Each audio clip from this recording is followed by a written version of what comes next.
खबरों में बने रहने के लिए बेल आइकन दबाइए और हाँ, फर्स्ट इंडिया को सब्सक्राइब जरूर। आपके साथ दीपिका सिंघल। इस वक्त की बड़ी खबर आपको बता दें कि केंद्रीय मंत्री गजेंद्र सिंह शेखावत से जुड़ी ये बड़ी खबर है। उनको बड़ी राहत मिली है।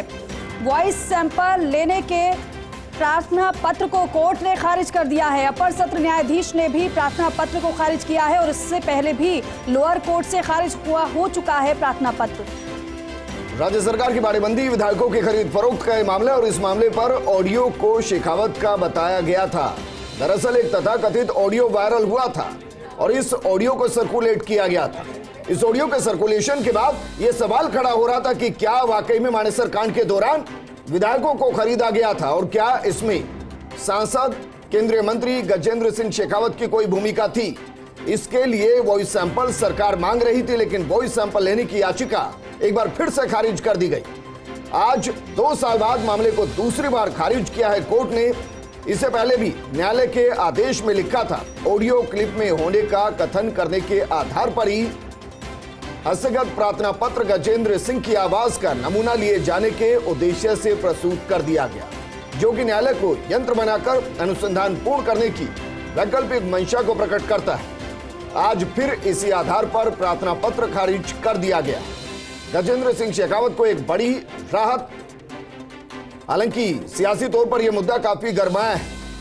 कई बयानों में, कांग्रेस के नेताओं के बयानों में यह मुद्दा गरमाया और कहा गया कि वॉइस सैंपल नहीं दिया जा रहा है, लेकिन 2 बार याचिका खारिज हो चुकी है और एक बार फिर से गजेंद्र शेखावत को इस मामले में बड़ी राहत मिली है।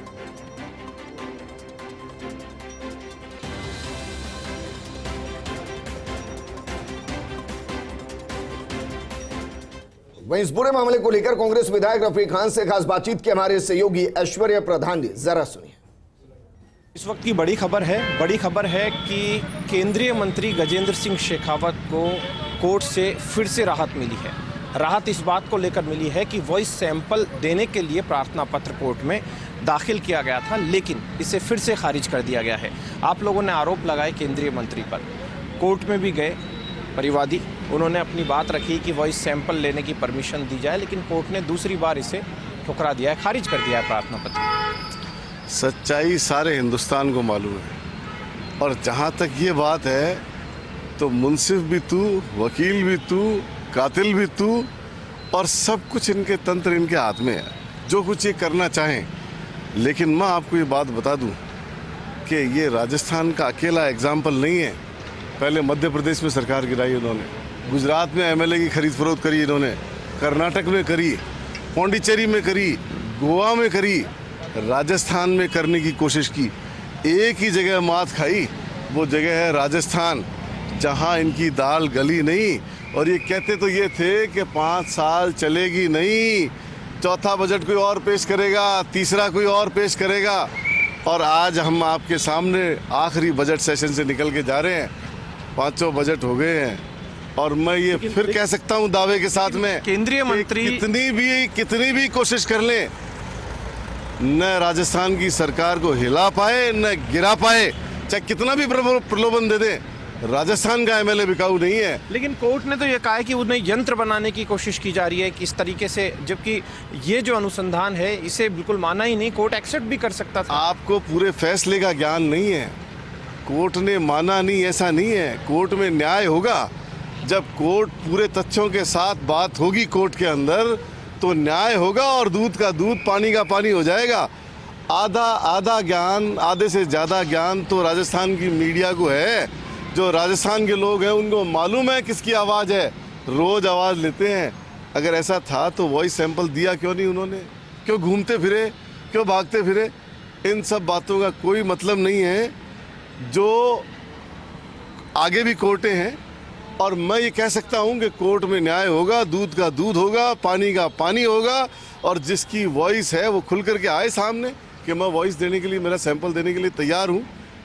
कब का मामला, कब आए, कब गए? राजस्थान के मतलब वॉइस सैंपल के लिए मंत्री नहीं मिल रहे हैं, तो इन बातों में कोई दम नहीं है। और जितनी कोशिशें इन्होंने करनी थी वो कर ली, राजस्थान में नाकामयाब हुए। और अब आप देखना आगे कि न केवल राजस्थान जीतेंगे बल्कि केंद्र में भी सरकार बनाएंगे। तो कुल मिलाकर कहा जाए तो इस पूरे मामले को लेकर कांग्रेस ने ये प्रतिक्रिया व्यक्त की है।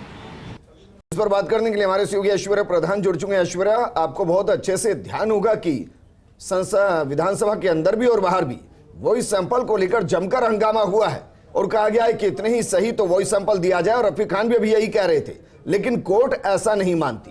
क्या बीजेपी इसको अब टेक ओवर करेगी?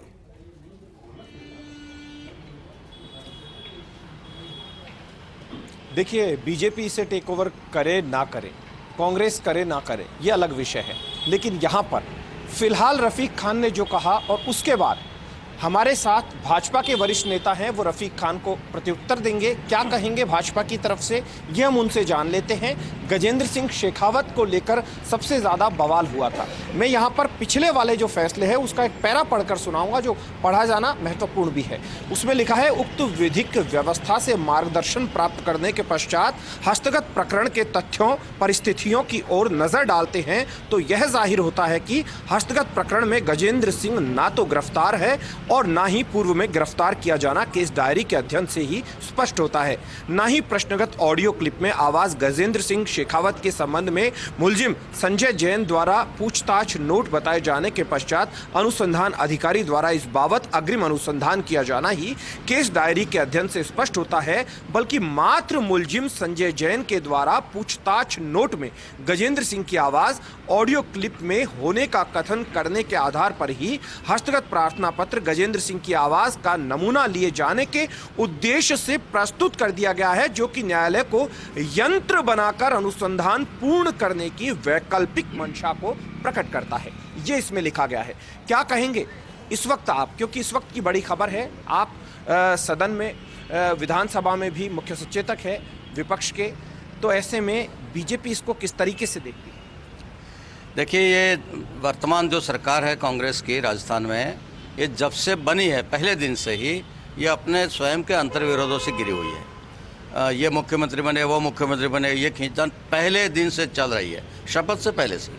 और उस अंतर्विरोध के कारण ही इनको बार बार संकट के झेलने पड़े। कभी इनके विधायक भाग जाते हैं, कभी इनको होटलों में महीनों तक कैद रहना पड़ता है, और अब भी उनको खींचतान हाउस में भी कई बार साफ नज़र आती है।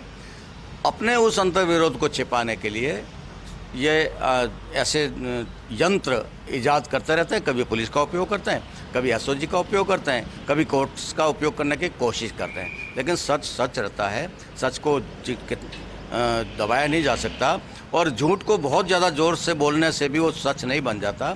वही इस बार फिर इस फैसले ने साबित किया है।